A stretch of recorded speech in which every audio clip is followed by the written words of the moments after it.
Have you ever wanted to make a hexagon quilt but thought it would take too long? Well, stick with me and I'll help you get it done in one day. For this project, you're going to need a background fabric and then some fabric for your hexagons. I have some Tula Pink fabric here and I'm just going to pick out my favorites. For the hexagons, you can definitely use scrap fabrics because we can make these hexagons any size we want. Here I have 3 different materials that you can use to help you shape your hexagons and or adhere them to your background fabric. And you can choose one of these, whatever you have on hand, or you can choose one that you think will make the job easy or for you. Everybody has kind of their preferred material to use, and then also what you have readily available will also help you make your decision. You're also going to need a hexagon template to make your hexagons, and you can purchase an acrylic template or you can just go online and search hexagon shapes and then print one off onto copy paper, and then I'll show you how you can make that bigger or smaller later in the video. So you can really use anything you want for this to get your hexagon shapes. You can also purchase pre-made, pre-cut out templates for this, paper templates if you want to, but you can definitely make them at home. One of the quickest ways to make a hexagon quilt is to actually make your hexagons quite large. They really don't have to make them tiny. You can make them any size that you like that works for you. The bigger you make your hexagons, the more space they're going to cover and the less work that you'll have to do in the long run. So you can make a very quick quilt just by making large hexagons. The first way I'd like to show you how to make these hexagons is to back them with a piece of scrap fabric. It can be any fabric that you want. You're not going to see it. Here I'm using a piece of muslin and I'm cutting out the muslin the exact same size as my hexagon. I'm putting the fabric right sides together and I'm sewing a 1/4 inch seam all around the hexagon. And I'm not leaving a space for turning because I'm going to cut out this extra fabric just to get rid of some bulk. I'm going to cut out the middle of the hexagon. Some benefits to using this method to make your hexagons is the raw edges are finished and they're going to be super strong because you're going to sew this down to a background fabric, so your edges are kind of going to be double stitched. Also, by removing the center of this fabric, you're going to make this hexagon very flexible, and without using the fusible web, it's also going to be a very flexible hexagon. In addition to that, when using this method, you have extra thickness around the edges of this hexagon, which will give your quilt some dimension. Once I have the middle of the fabric, the middle of the hexagon cut out, I'm going to clip the corners of this hexagon, and then I'm going to turn this piece right sides out. Once the hexagon is turned right side out, the fabrics are right side out, I'm going to press it so that I get a nice crisp edge. And you can see the edges of this are nicely finished, and now we can sew this to a background fabric. The next method for making a quick hexagon quilt is by using some kind of fabric adhesive. This is Heat and Bond Light, but you can use any kind you want, and also using a cutting machine. So here I have fused a piece of fabric to a piece of Heat and Bond, and then I've attached it to my cutting mat for my cutting machine. And then I went into the program and just went into shapes and printed out a bunch of hexagons. And then I got the machine to cut these all out for me. This way they have 100% of adhesive on the back of them. They are raw edged. You get a lot cut out of one sheet, and this is a really quick way to do it if you don't like cutting these out by hand. If you don't have a cutting machine, still probably one of the fastest ways of making hexagons would be to cut out a big piece of fusible web, adhere it to a big piece of fabric, and then trace your hexagons out so that they're touching each other. And then when you cut through your fusible web, you just cut on the lines and you'll be able to cut out all of your hexagons at once. This works great if you're working with a fabric that is non-directional and you're not having to fussy cut anything.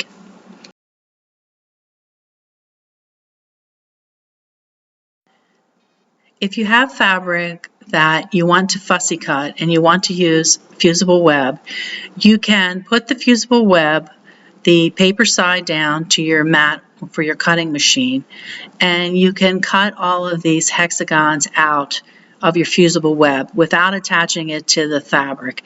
And then if you make them into like rings, you'll be able to see and position them when you're fussy cutting your object out of your fabric.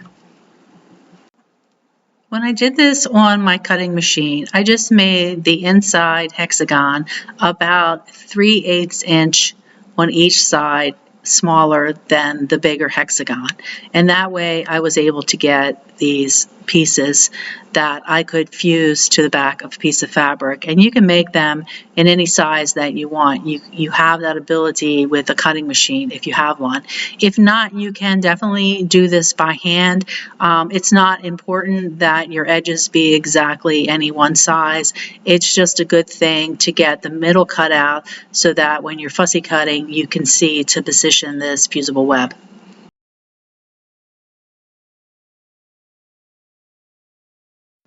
So I have this beautiful piece of fabric and I want to fussy cut the bears out. And by using the fusible web with the center cut out of it, I can easily position it over a bear so that I can cut him out exactly the way I want to cut him out. So I can have him in the center if I want to. And here I'm just playing around with, what size hexagon is going to work out the best for this bear because I don't want them to be too small or too large. If you have an acrylic template that is the exact size that you want to use for your hexagons, you could definitely use that. That would allow you to see what you're fussy cutting and you would be able to cut that out. And then after you cut your fabric out, you could fuse it to a piece of fusible web. But you still want to cut, I'd say you still want to cut the center of your fusible web out because it takes away some of the stiffness that fusible web gives. So once you've roughly cut out the hexagon that you want, you're going to turn that over so the wrong side is up and you're going to fuse your fusible web to the wrong side of this fabric. And then, like I said, this gives you a great opportunity to make sure that you have it positioned the way you want it. And then once you fuse it, you're just going to cut out your hexagon along the edges of your fusible web. So if you're making a hexagon quilt, using fusible web is going to be the fastest way that you can make a quilt. If you have a cutting machine, that is even gonna make it so much faster. So either way, you can do the fusible web by hand or use a cutting machine. It's still going to speed up the amount of time that it takes you to make the hexagons and to adhere them to your fabric. The only drawback with this method is you have raw edge appliques, and they're not going to hold up in the washing machine as well as if you had turned edge appliques. But if you're making something like a wall hanging or a pillow, something that doesn't have to be washed very often, this is a great way to do it, and it's really fun. Like, it really takes the stress, the time, everything out of this. I had a really good time fussy cutting these birds out of this fabric and the bears. It was just fun and easy to do, and it was super fast.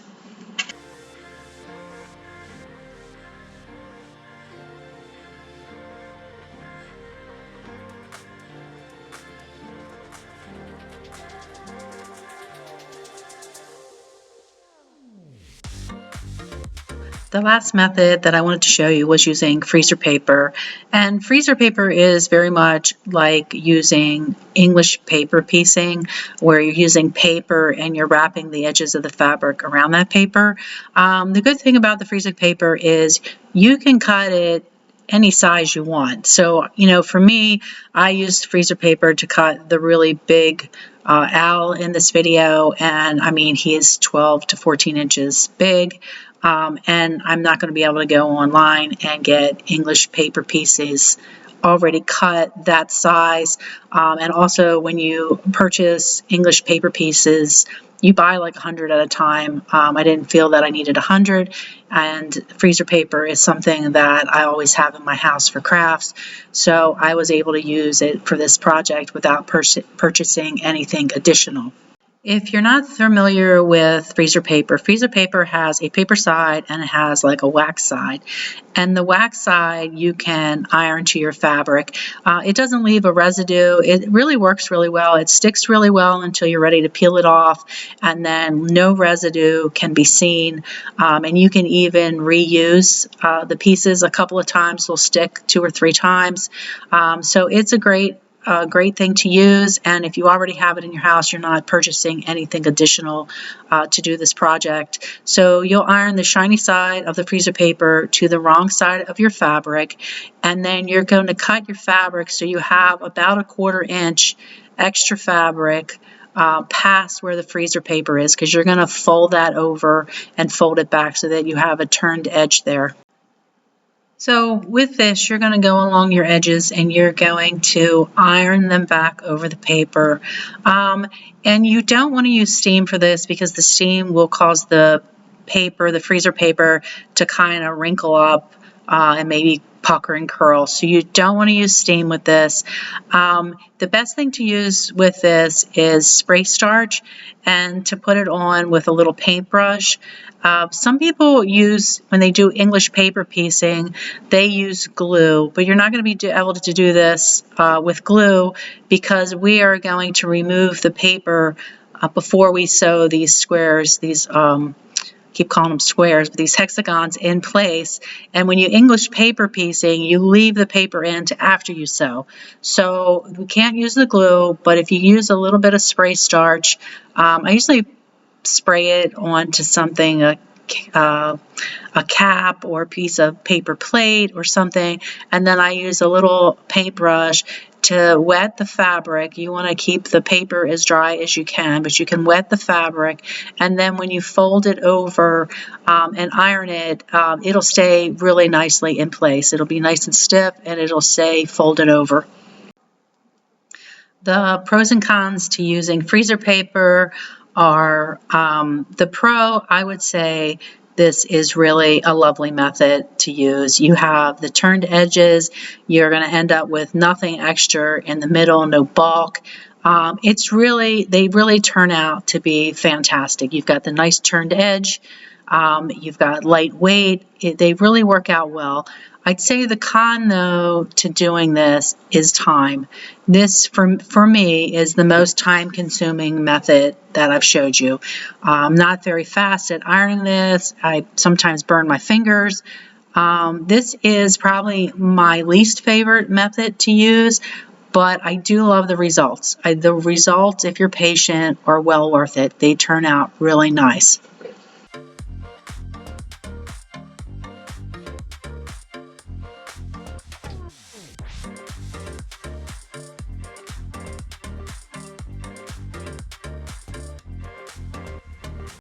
So I said I would get back to you about templates.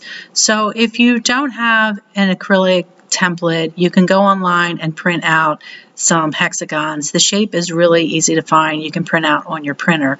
But if you don't have the size that you want, it's very easy to make them either larger or smaller. You just need to get a ruler and you need to draw parallel lines from whatever size that you have. So like my acrylic template only goes so large, and I needed a much bigger hexagon to make the owl in this video.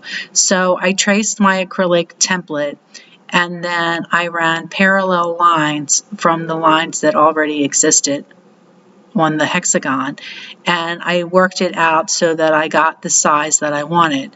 But if you have printed out a hexagon, or you have a template that's not the size that you want, you can definitely adjust that by just drawing lines parallel to what you already have, either bigger or smaller, to work in or work out of the hexagon, to adjust it to the size that you need for the project without purchasing more products.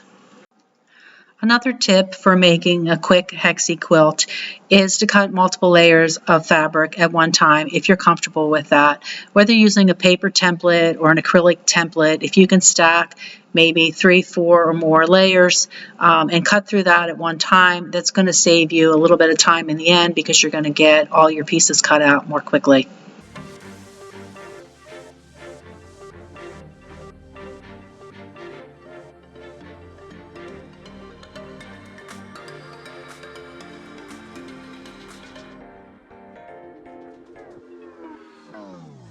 Another way to make this a quick quilt is to quilt as you go. So I have a background fabric here. It's about 1.25 yards, and I just trimmed it so that it was a square. From there, I cut myself some strips of fabric to make a border for this quilt, and I'm going to go ahead and sew the strips around the black fabric so that I have a border. Once I sewed on my border, I made myself a quilt sandwich. So I have my black background fabric, a piece of batting, and a piece of backing. I pinned these together so that they wouldn't move.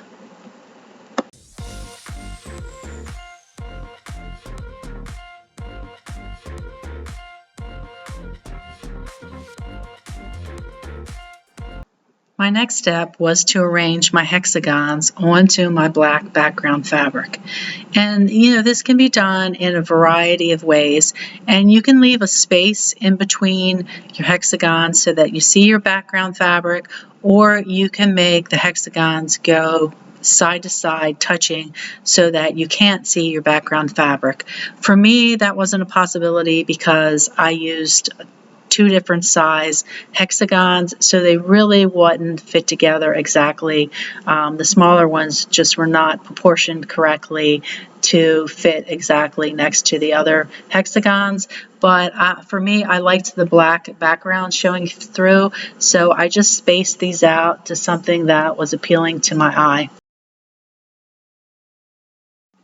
So here I've made myself a quilt sandwich with a much smaller piece of fabric, and I've cut out the hexagons so they're all exactly the same size, and they all have fusible web on the back of them.